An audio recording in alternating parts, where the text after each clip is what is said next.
matters.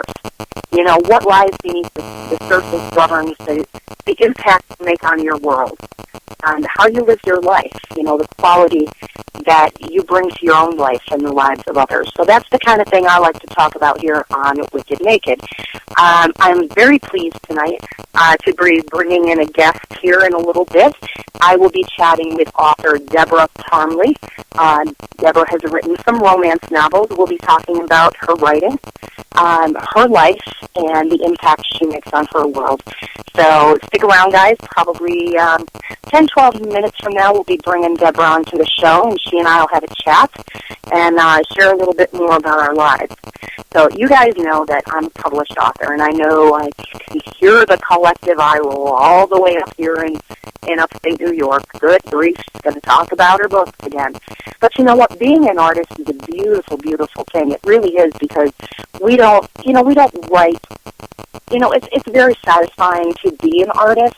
It's very satisfying to the person who is the artist.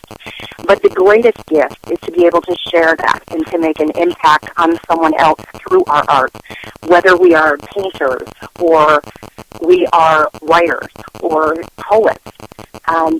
If we can make somebody feel something in a world that can otherwise sometimes be a little bit monotonous, that's an incredible gift. And I got to tell you, I've written several books, 2 of which have been published, and that is a cool, cool thing. The first moment the boxes come and you open up the box, and, you know, I know you guys all use your Kindle readers and your e-readers and your other little gadgets that allow you to read books, but there is nothing like the smell of a fresh box of books. You know, it's such a reminder of that first moment when you're introduced to books. And I don't know if all of you are readers. If you're not, I hope you are, because there's so much to be gained by diving into a book, whether you're reading about history or you're reading something fictional that might have an impact on your life. I can remember being introduced to books, and what a wonderful feeling it was. You know, we were not world travelers. You know, we were the kind of kids that got up every day and played outside, and, you know, we went to school and, you know, got bumps and bruises and scrapes and scratches, and Mom doctored us up and sent us back on our way. But we weren't world travelers. We didn't see, you know, magnificent things. They were magnificent to us, as they should have been, because we were children and we were just learning about the world and, you know, coming in contact with new things. But the ability to open that book, to go someplace different, to learn about someone or someplace different, what an amazing journey that was. And I remember, you know, the crackle of the book when you opened it. And I used to look and see how many times the book was checked out, because those people weren't traveling the journey right beside me, but I wanted to see who else had taken it. You know, and I think years ago they even had, like, the first initial and the last name. And I'm going way back because that's how far I can go, because I've been on the planet for a while. But it was such a cool thing to open a book. And it has been such a blessing to be an artist, to share stories with other people. You know, I've written poetry at you know, kind of times in my life where there was a catalyst, you know, something of great depth happened to me and my life changed, and putting words to paper was the way I coped with things being different, because change is good, but change is also awkward, and it can also be very frightening.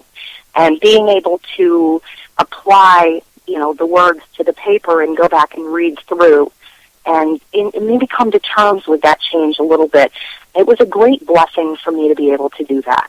So I love to bring authors on the show. You guys know I also bring animal advocates on the show from time to time, animal rescuers. Stick around over the course of the coming weeks, because I am going to be starting a show called Wicked Rescue. You know, you hear about so many of the ugly, so much of the ugly side of animal advocacy and animal rescue.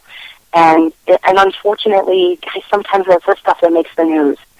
And you have to dig a little bit deeper to find the miracles, and they're out there.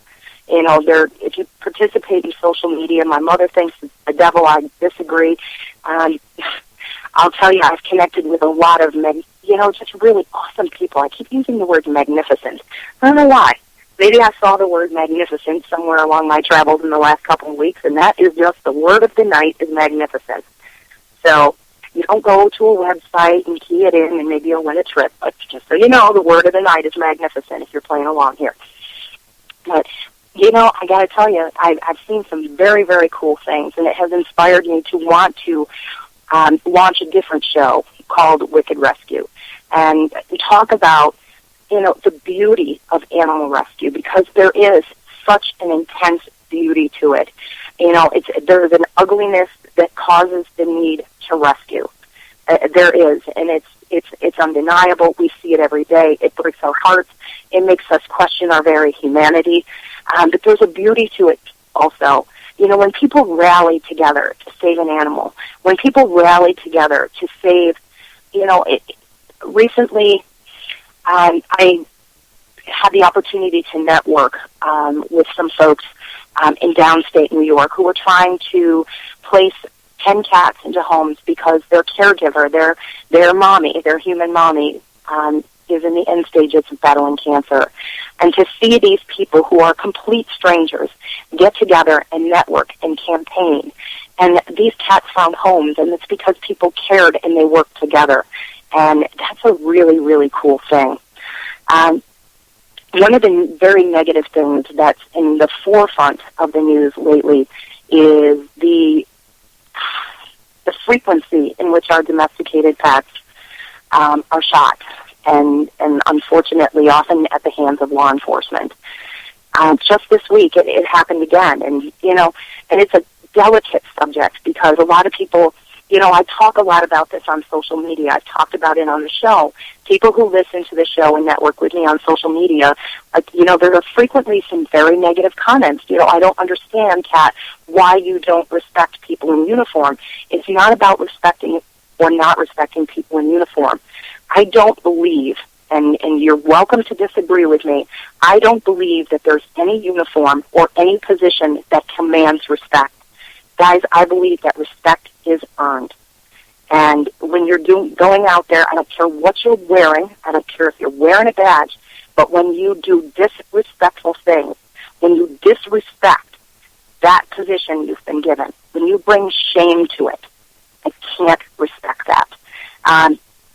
Just this coming Saturday, October 25th, going on all across the great United States here, at noon, there are going to be rallies in the capitals of multiple states. I don't know where you guys live. I have no idea any more than you know where I live, other than the fact that I live in upstate New York. But if you're interested in doing something like that, it's a peaceful march. People are getting together to raise awareness, and hopefully something will change, because it's not right that we're afraid to call for law enforcement if we need it, simply because we have domestic pets, dogs. You know, I don't want to be afraid to call for assistance if I need it because I have dogs, and I'm afraid that my dogs may be in more danger than I am. So the rallies are taking place next Saturday, October 25th, in many, many capital cities across the United States. Check with your state. Google it. Find it on Facebook. The information is out there everywhere. It's something that's in the forefront right now. We need to raise more awareness. We need to figure out how we can, you know, how we can reduce the occurrences of this. Obviously, there are times that may be justified, but you know, just this week, you know, I saw a video. I think it was just Thursday night.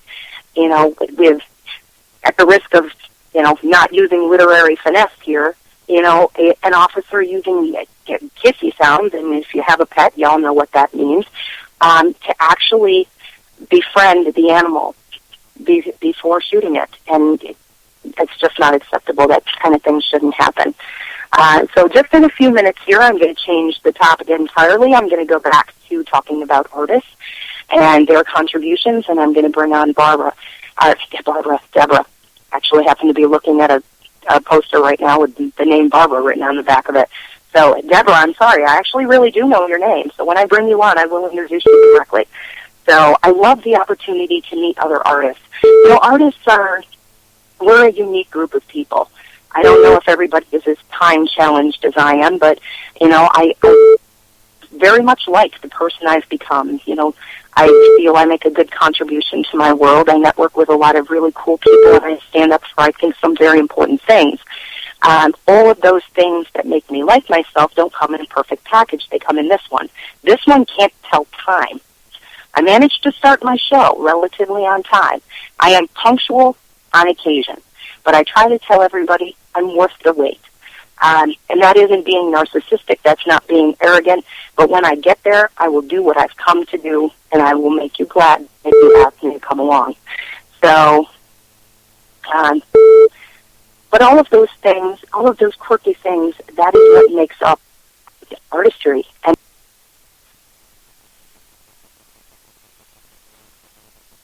once in a while you should, because we are quite a crew. We bring a lot of flavor to life. I love writers. I have a very, very good friend who is a painter. I have met a lot of other painters and sketch artists and things like that through her. And it's a really cool group of people, musicians. And, you know, I'll tell you, people out there doing their thing, because life is a lot of work. It's a lot of work, guys. You know, take some time to do the things you love and truly enjoy. So if you want to sit down and write a book, I'm not going to tell you it's easy. When Deborah comes on, she's not going to tell you it's easy. When I have authors on in the future, they're not going to tell you it's easy either, but it is so, it's really, really fulfilling. It's a lot of work. It's a wonderful journey, putting words to a page, creating a story, creating characters, or living a life. I write what I call true-to-life fiction. Very, very lifelike. I will admit, in the last book, Becoming Mona Lisa, there were a couple of things where people, you know, messaged me and said, I don't really think and realize that would happen. I said, well, it's fiction. You know, every once in a while you can put in something that probably wouldn't happen, like your stove might not blow up and fly through the roof. But you know what? There might be somebody out there whose stove blew up and flew through the roof. Nobody was injured in that scene, just so you know. So we're getting around 1:15 here. I'm going to check in with the production staff, and I'm going to see if we have Deborah Crumley on the show with us yet. Deborah, are you with me? I am. Well, welcome to Wicked Naked. I'm so glad that you could join me tonight. How are you? Thank you, Kat. I appreciate you having me tonight. I'm doing great. How are you? I am doing fantastic. I have to tell you, I have some advice. Don't take Sudafed before you go to bed. Because I was still awake at 2:30 this morning trying to solve the world's problems. So I'm not at my best tonight. But probably pretty close. But it's great to meet you. Deborah and I have not met face-to-face. We're meeting right now on the show here, Wicked Naked. Deborah, I'm so glad that you could join me tonight. Thank you, Kat. It's nice to meet you, too. I've been really looking forward to this interview. I am, too. Okay, Deborah, I got to tell you, I Googled you, because that's what we do. And Deborah has written several novels, including Trapping the Butterfly, Dangerous Ties, Aboard the Wishing Star, A Desperate Journey, and Twilight Skips. And I have got to tell you, Deborah, I have already put you on my to-be-read list. Awesome. So how long have you been writing? Writing, I have been doing that since I was in high school with poetry. And then I moved into short stories, and then from there into novel-length fiction. So I've been writing a long time, but romance in particular, I've been writing since 2004, 2005, right around there. Oh, my gosh, that's me. I've written a couple of romances myself. I think no matter who we are, we still believe in love. Things don't always turn out the way we hope, but, I like to think we're not so jaded that we don't believe in love anymore. And I really enjoy seeing a romance play out from page to page. Oh, I do too. One of my favorite things is a happy ending. So with romance, you don't have a happy ever after. I like happy endings. I also like hope. So most of the fiction I enjoy reading has some element of hope in it, even if it's not romance. Right. We need hope. It helps us to make it through the difficult times. I agree totally. That's actually how I started writing. I lost my dad to cancer in 2006, and shortly after he was diagnosed in 2005, I actually said I want to write a book, and a friend of mine said, you can't write a book. How would you ever write a book? You don't have time. And the gauntlet was kind of thrown down. And what a miracle that I actually started writing that book, because it helped me to cope with the pain of losing my dad. I can understand that. Yeah, I can understand that. Yeah. I lost my father actually this year in June, so it's been fairly recent. Oh, so I can understand where you're coming from there, definitely. Writing is cathartic, though. I did a lot of journaling during that time, and it really does help.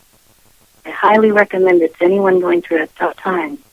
Journal out, and just even if you write a couple sentences a day, it's really helpful. Mm-hmm. You know, we fight those battles and we get through those difficult things, and I think journaling is so important because it gives us the opportunity to see how far we've come. Look at how strong we are, and look at what we've overcome. Yes, it does. It does. And there's something about getting those words down on the page, whether it's journaling or whether it's writing a story, that allows us to release things that we can hold on to if we don't do that. So I like that aspect of it. I do as well.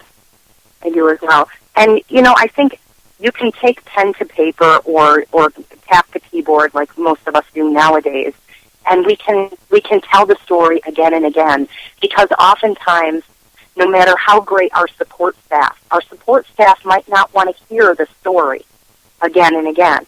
But, you know, talking about that and writing it down and reading it back, it allows us to kind of repeat the story without actually having to tell it to someone who's possibly heard it, 20 times before. So I think it's very therapeutic. It is. It does. And I do some writing coaching on the side, some mentoring, and I have some students that they hear me say this over and over again. Every time you come to the page, you're different. Every day you get up, you're a little bit different. So what you put on the page is going to be slightly different from what you wrote the day before. So even in good times, when you're writing, each day is different. It's a new approach. It's a new chance to re-envision your life, and it's a beautiful thing. You know, I have to say, the last book I wrote was actually about a failed marriage that was rejuvenated. And just watching them take the journey from page to page. And there were moments where I didn't know what was going to happen yet, and there it was on the page. And the hope that they had as they went through this journey of getting back together, I felt that hope. And sometimes I think if we can read it, it gives us insight into maybe how to improve our own journey, our own lives. So I think it's not just the self-help books, but even the fictional stories. Gosh, if this person can have a happy ending, then why can't I? Exactly.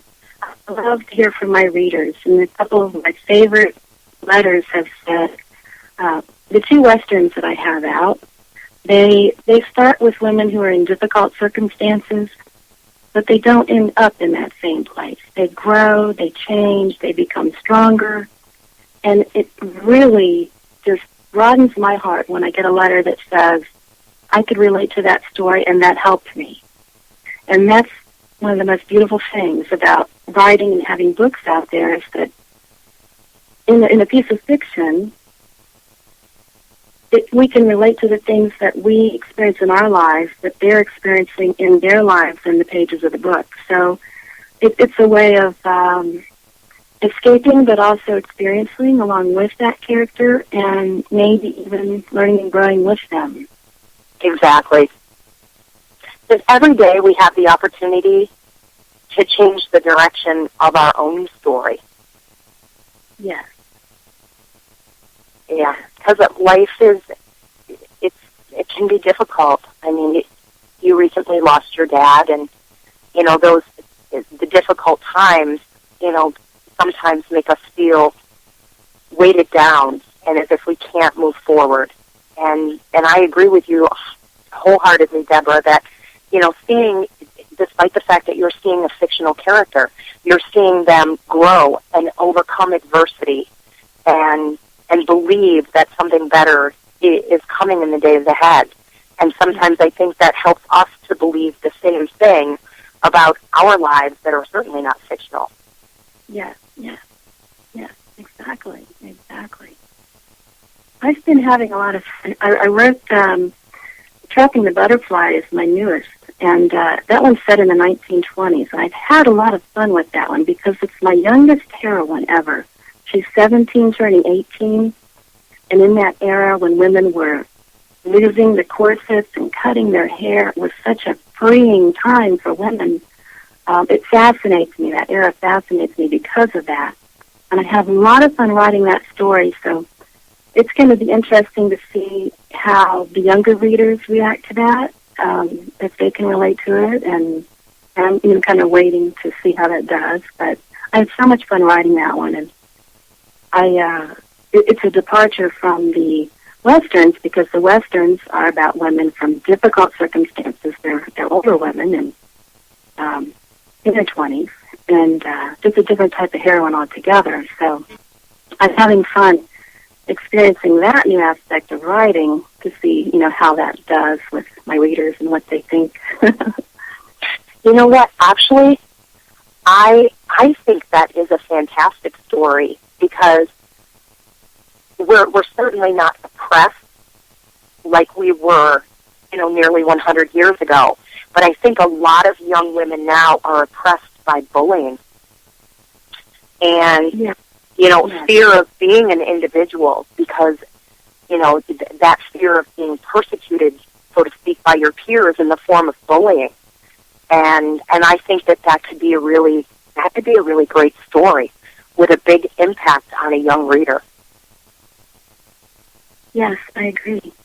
Of course, that age that they're experiencing or learning who they are, 17, turning 18, again, women both at that age are trying to figure out who they are, and they're just on that cusp, of being men and women from being children, and it's fascinating, all the different changes and the things that they try, and when you set that right into the middle of the 20s, it becomes even more fascinating to me because of all of the extreme changes just all around.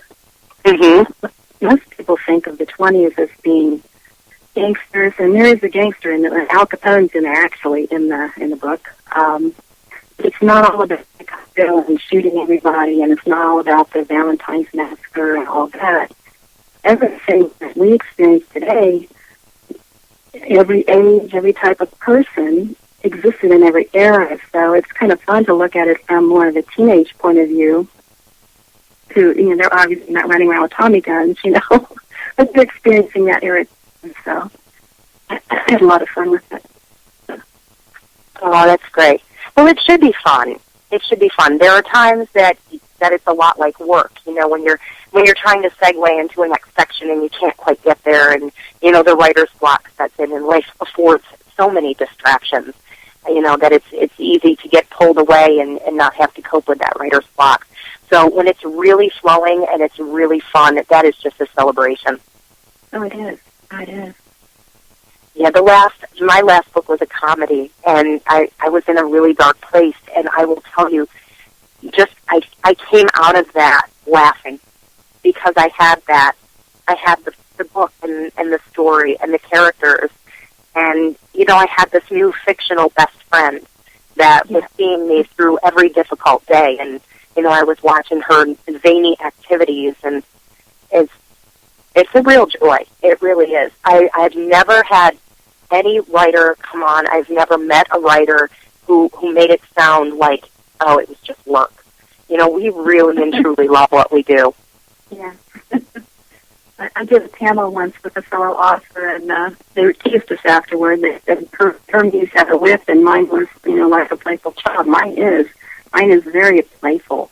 And I end up writing more than one type of romance, and I end up writing poetry because I let my imagination do what it wants, and I don't try to put it in a corset. So it helps me to write by writing more than one type of thing, so that I'm always writing something. I had one year where I wrote a poem a day, so I've got stacks and stacks of poems. And I like to tell my writing students that you can write for 5 minutes a day no matter what. Set the egg timer and just do it. Just set that egg timer and do it. And that is a huge way of combating that whole writer's block that creeps up on people. Mm-hmm. Egg timer for 5 minutes. It'll do it. Yeah, I can actually remember once I inserted a grocery list. Like, I just had a really difficult passage and a difficult segue, but I knew what was coming up, and what was coming up was so fun, and it was crazy and zany, and things were blowing up, and I so badly wanted to get to the next chapter that I just wrote a grocery list. I bet you're on a roll in the list, too. And so, as it turned out, I sent her to the store. I'm like, you know what? I need to get her out of the way. Let's send her to the grocery store.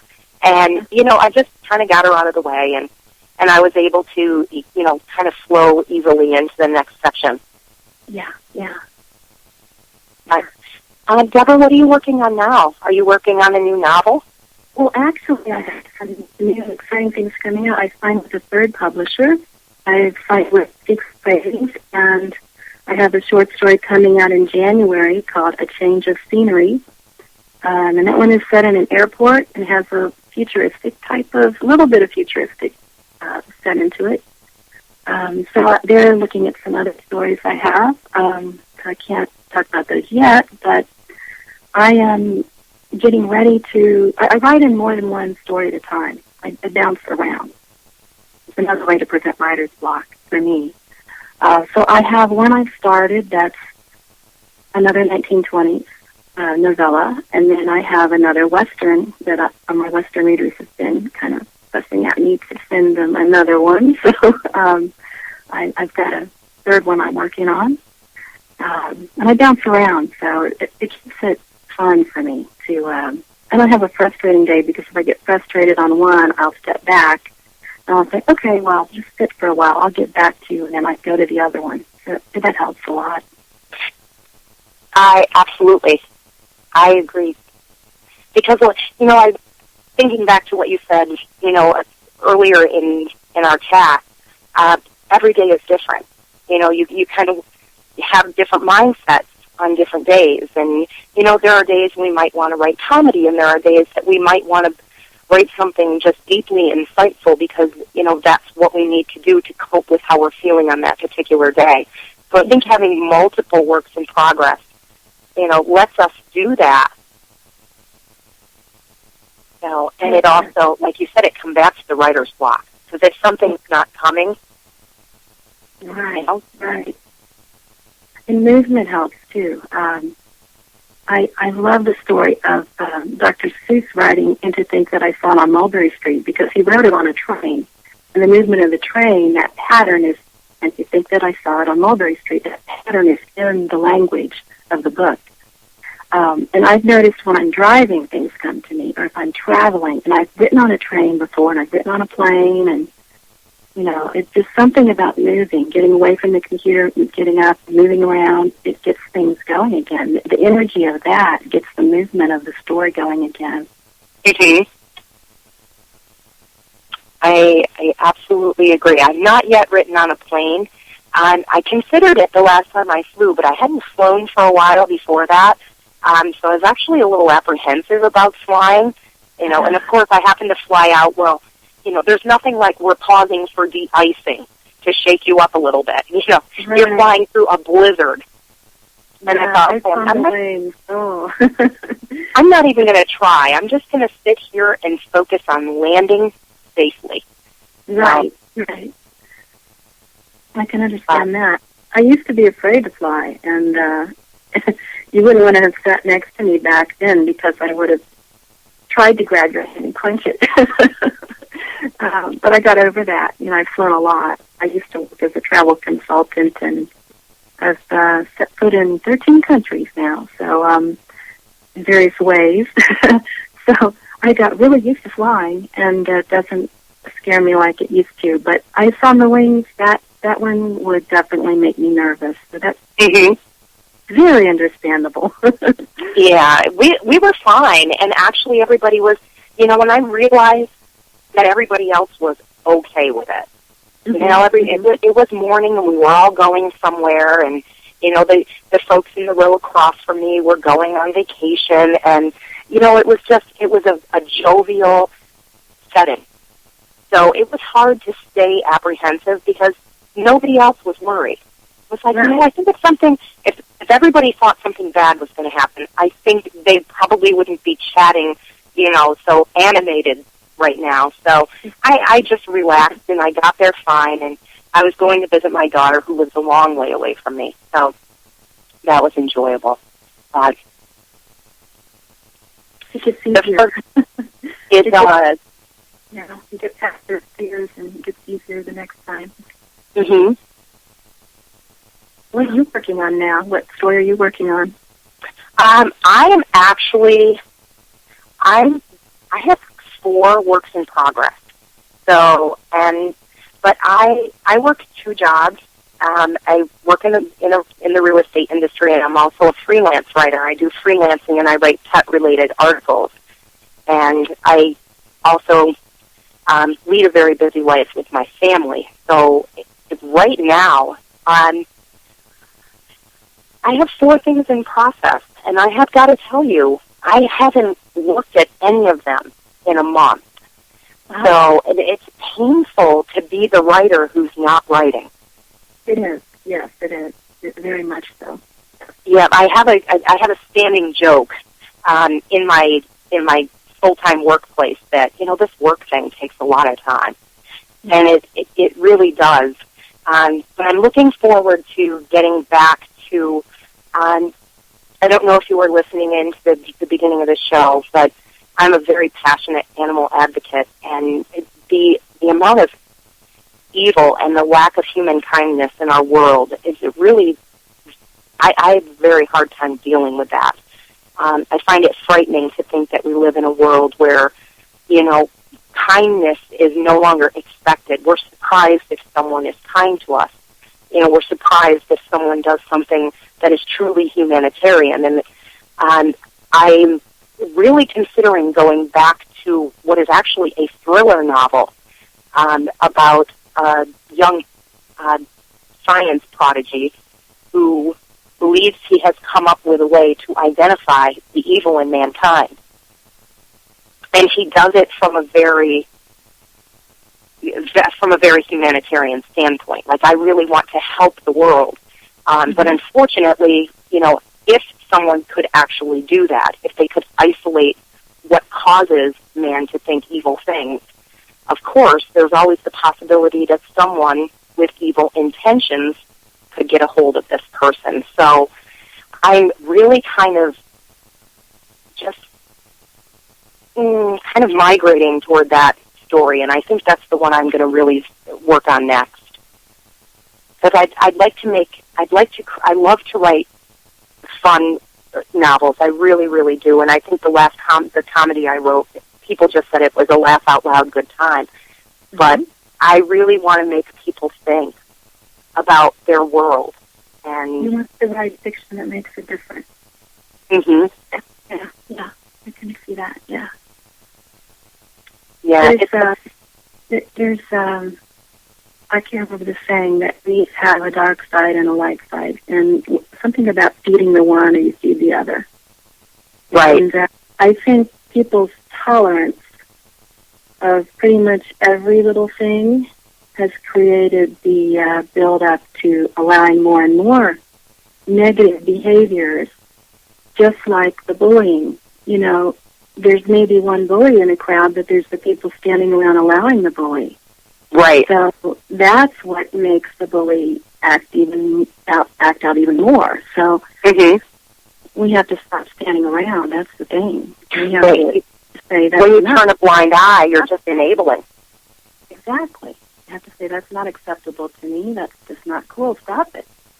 And the more else to do that, the more it'll switch the other way. I would love to see that happen, Deborah, because, I look at my nephew who's 12 years old, and I think, I want to change the world for you. One of the girls at work has this adorable little boy, this little baby, and I look at him and I think, I want to change the world for you. I want you to grow up in a different world, because I think, young people carry around so much fear and uncertainty, And, I'm not going to ask you how old you are, but when I was a child, that did not govern my life. We were carefree and we were joyful. And, you could walk to the grocery store with $1 to get some gum, and you didn't have to worry that you were going to be abducted. You could play in the street, and when the street lights came on, it was time to get home. Your mom was yelling from the front porch. Right, and the neighbor down the street, they knew your mother's name and phone number, and they would call you from her. There was a sense of community there that somehow that's gotten lost. Absolutely, the sense of community has gotten lost. So, well, it may be up to us writers to continue to create stories that speak to rising, in the face of adversity and hope and belief in better times and a better life. Yeah. I had a couple people comment on my westerns, and the comment that comes up fairly often is that they're gritty. And not everyone who reads romance wants to read about something bad happening to the heroine. Well, they are gritty. They're set in the West, which was a gritty time. And, but, I don't stay in the gritty spot, and I don't describe everything about what happened. I just let it be known that it did happen. And then it moves on from there so that the heroine is learning and growing and becoming stronger. So if they start out at a weak point, they start out as a weak heroine, but they become stronger. And I like to put that in my fiction because, to me, that's if I wrote about a heroine that was, superwoman type, then fewer women would relate to it because, we're not all able to, leap tall buildings and all that. And I think most people have had something or another happen to them in their life. And that hope, and saying that, hey, things could be bad, but you know what? They can get better. They can get better each day. And each day that it gets a little bit better, you get closer to it being even better, to the point where you finally are in a good place. Right. And that's what I love about writing those stories. So. I do too. I love that because you know what? Sometimes it's just the belief that you can take that step forward. It plants a seed in the mind, and that just starts to grow and grow because that desire to move forward has to be there before somebody can actually take those steps. Exactly. And we all have our stuff to work on. Everybody's something, and, you just work on it a little bit every day, and you get closer and closer to where you want to be. Mm-hmm. And as we let each other know that, I'm working on a thing too, and I don't have to go into detail about it, but, yeah, that's the human condition. Hopefully we're learning and growing and getting better. So. I would like to think so. Well, there's a lot of loneliness and isolation in difficult times. And, I remember reading as a child and feeling like you had created a friendship with the character in the book, and I think that can ease that sense of isolation, and it can ease that sense of loneliness. When you're identifying, you're identifying with a fictional character, but if it does ease that sense of isolation and loneliness, then it's a true success. Yes. I actually had somebody tell me, I read your book and I got my mojo back. And I thought, you know what? That's fantastic. Yes. I mean, you can't ask for anything better than that. I still believe one person can change the world, but if you change someone's world, gradually there's a ripple effect. I do too. I had a job that kind of relates to this, and this is a recycling coordinator for the city of Bartlett for about a year and a half. And so I was in charge of a couple centers and trying to get people to do the recycling and, all the different things. So I interacted with a lot of people in that job. And even a small change, if it's consistently applied, will have lasting circumstances. Even a small change. You may not be able to get them to recycle everything, but if they're at least bringing the newspapers, maybe 6 months from now they'll be bringing their plastics, and then they'll bring their aluminum. And it's just, sometimes it's these small, it's baby steps and small progressions, but that's how we get there. Right, exactly. When you see somebody go from the small steps to the, wow, they're really doing it now, it's just an awesome feeling. It really is. And I love that you equated recycling with moving forward in life, because I am an avid recycler. That's great. I wish everyone was. You know, our earth is really important to me, and we need to take responsibility for our actions. So if we're bringing a bunch of stuff in our house, what are we going to do with it when it goes out? You know, so exactly. It's not like the magic truck comes and takes it and it evaporates. It goes somewhere. So where's it going? So I know way too much about trash. You know what, though? I love the fact that you said taking responsibility and being accountable, because I think that's one of the big things that is missing from everyday life. And it's startling how much you see it with young people. And there's such integrity in being accountable. Oh, it is. It is, yes. It can be taught, though. People can learn. You'd be surprised how many senior citizens started recycling. It amazed me before I took that job. People say that older people can't change. That's not true. If older people are motivated, they can change just as much as anyone else. And it's kind of fascinating to see that. Well, and it's great for them to have something to focus on. Yes, that's true. And they're also sometimes more focused on what legacy they're leaving behind than younger people are. So they can be even more motivated sometimes when it comes to recycling, and probably with other things, too, that they get involved with. Exactly. I know I'm seeing my grandma right now. She has dementia. She's 94. And, you know, life goes by in a blink. And, you know, I remember her as a young woman, and it's a sad and beautiful thing to watch them go through that, because I was telling someone about the joy in Alzheimer's, and they looked at me. As a matter of fact, I had met a new doctor last week, and she looked at me like I had said something just absolutely ridiculous, and I said, if you think about it, there's so much joy for them in a moment, because they don't remember the past. What they're experiencing with you in the moment isn't clouded by what happened in the past, and it's not clouded by worry about what's going to happen tomorrow, because their focus isn't like that anymore. So I'm not exactly sure how we segued from recycling to Alzheimer's, but I think it was just something that came in my head when you talked about the older generation. So I was inspired to start a stage play about Alzheimer's. Ah, okay. So that may be her legacy, is she inspired me to do that. And I think there could be a lot of healing in that, because it is a painful thing to watch. It is. You know, that she actually just the other day was talking about things that happened in the 1920s, because it was clear she was remembering a time when she was a child, and she was born in 1920. You know, so I wish her mind was such that, you know, I could read her a story that took place in the 1920s. But, you know, I don't think she would retain it, but I think she would find joy in the moment. And maybe just in that I was reading it to her. So I may read her your story.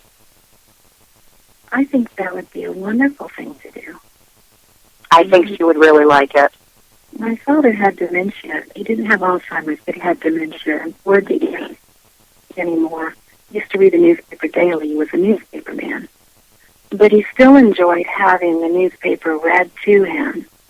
There's not just the aspect of what you're reading to them. There's the fact that it's your voice reading it, and it's a very loving thing to do. Mm-hmm. Yes, do read to her. I think she would love that. Yeah, when she first fell, and this was before the dementia, I read her some of my book while we were waiting in the emergency room, because Lord knows you could read an entire book cover to cover while you're waiting for an ER doctor. And just this sound of her chuckling.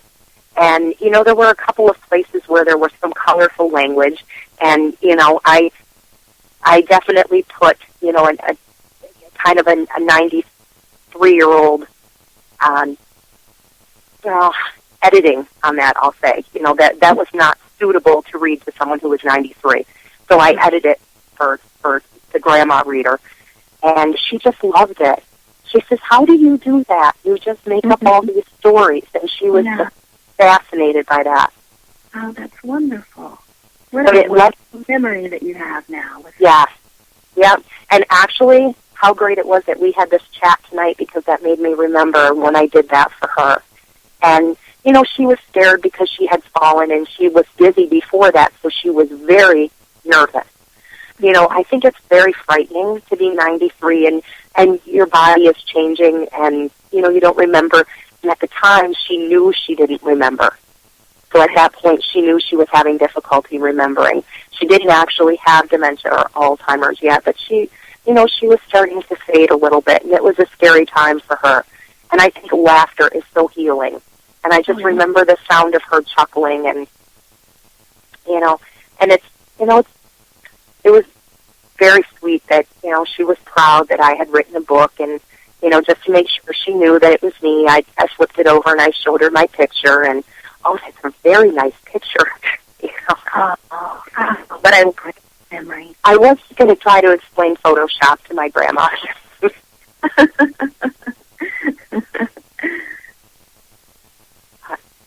Well, Deborah, I've got to tell you, I wrap up here in about 5 or 6 minutes, and I am so grateful that you came on the show tonight, and I would love to have you on again sometime. We can talk about some other things. That was wonderful.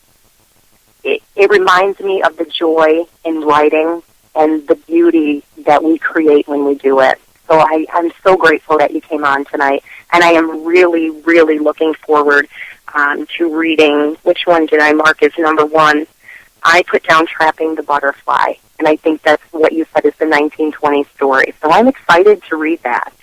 Awesome. Can I real quickly tell people where to find me? Absolutely. Go ahead. Let's talk about that. All right. I've got a couple things going on right now. My Dangerous Tide is on sale for 99 cents.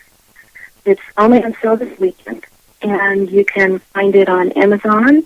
Also, there's a Facebook group called Pioneer Hearts, and that's the group that's putting the sale on. And then tomorrow night, there is an event on Facebook. I have 1920s book club that I started because I realized there really wasn't one out there. There wasn't a gathering place for readers to find 1920s romance. And so I started that so that we can kind of all introduce ourselves to each other. And there's a launch party tomorrow night from 5 to 9 on Facebook, and there will be prizes and games. You can actually go and find me on Facebook, Deborah Parmley, and then I'll have links to all these things. And I've got a new website launching soon. And then I will be in Georgia, Grovetown, Georgia, on November the 8th, and there's a book signing that's open to the public from 2 to 4. So those are all places that you can find me fairly soon. Oh, that's great. You know what? I will also post this to my Facebook, so I'll share those links so that anybody who networks with me on my Facebook will be able to easily find you and begin networking with you. Oh, that would be lovely. Thank you. Thank you. Deborah, thanks so much for coming on the show tonight. I really, really enjoyed talking with you, and I look forward to keeping in touch. Thank you, Kat. I really Good luck with your writing, and thank you for making this world a more beautiful place. Well, thank you. It's been a blessing meeting you. And you as well. Okay, guys, it's 7:51 in upstate New York, which means I only have a few minutes to talk here on just me, so I'm going to ease out of the show here with just a couple of more minutes of my rambling. I'm so grateful to Deborah for coming on the show tonight, because it can be kind of an isolating thing to be a writer. It's not a group sport. It can be very lonely. Sometimes the hours you spend all by yourself. I think that's why we connect so strongly with our characters. And I actually really believe that that's what makes us create characters that you folks can connect with too. So just to go back and recap. I'm going to spell Deborah's name so that if you want to connect with Deborah or find some of her beautiful works, she is Deborah, D-E-B-R-A, and her last name is Parmley, P as in Paul, A-R-M-L-E-Y. So if you guys are readers, which I truly hope you are, because there is a journey and a beautiful opportunity in every story.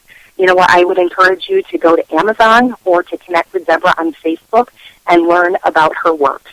So, you know what, there's a lot of things that you guys could have chosen to do on a Saturday night, and I really appreciate the fact that you chose to spend the last hour with me on this show. I have to thank my DTM Wicked Radio production staff, especially since they were experiencing some technological difficulties right before the show started, and they got us live without a hitch. So, you guys, I got to tell you, this has been an incredible journey for me to be a part of the DTM Wicked Radio family. I am so grateful. It gives me an opportunity to meet fantastic people, not face-to-face, but here on Internet radio, like Deborah Parmley, one of my previous guests, Linda Retzstadt, so many animal advocates that I've talked to here on the show. So, guys, thank you. I think it goes without saying that I absolutely adore you. So Wicked Naked will be right back with you guys in just 2 short weeks, so I hope you consider tuning in again. Before then, we will have the Halloween holiday. If you guys enjoy doing that, I enjoy doing that. I intend to wear my cat ears, and I know that's not terribly creative, but that's the way I roll. When you're a cat, you wear your cat ears on Halloween. So if you're going to do that, if you're going to go out and enjoy those festivities, be careful, be smart, and be safe. And until I talk to you guys again, you know what? Tell the people in your life how much they mean to you, because don't lose those opportunities. So be good to yourselves and be good to your world, and think about from time to time what your impact is. Just create a kinder world, and sometimes that starts with us just being kinder and maybe contributing a little bit more positive energy to this place, this planet that we all share. So, guys, I will talk to you again in 2 weeks' time. Until then, I really appreciate the fact that you tuned in, and I look forward to talking with you again. Happy Saturday night, and good night.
Hope you're